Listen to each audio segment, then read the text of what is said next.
তুহিনা, তুমি আমার উপর অবহেলা করো সেটা মানলাম, কিন্তু এই বাচ্চাটা কি করেছে? অত কথা বলে লাভ নেই সোনা, তার জন্য তো তুমি আছো। হ্যাঁ, তোমার উপর ভরসা করলে জীবনটা বরবাদ হয়ে যেত। তাই নাকি? হ্যাঁ। তাহলে একটা কাজ করো, 5 লাখ টাকা দিয়ে দাও আর তুমি মুক্ত হয়ে যাও। 5 লাখ? হ্যাঁ। এত টাকা দিয়ে তুমি কি করবে? আমি কি করব সেটা আমার ব্যাপার। আচ্ছা ঠিক আছে, আমি তোমার সব শখ পূরণ করে দেবো।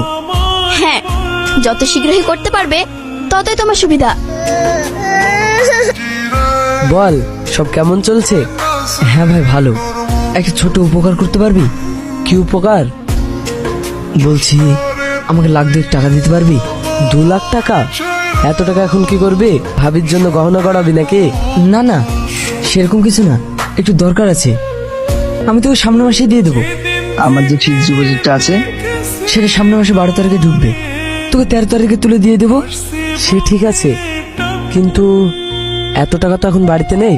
তুই এক কাজ কর, কালাই আমি ব্যাংকে থেকে তুলে নিয়ে এসে রাখবো। আচ্ছা ঠিক আছে, আজ তাহলে আসি। এ নাও তোমার 5 লাখ টাকা। টাকা? দাঁড়াও, তার আগে তোমাকে এখানে সই করতে হবে।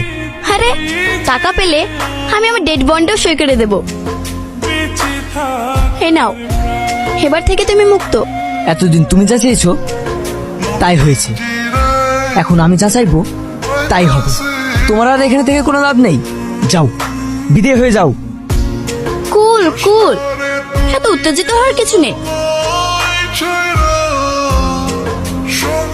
মা মা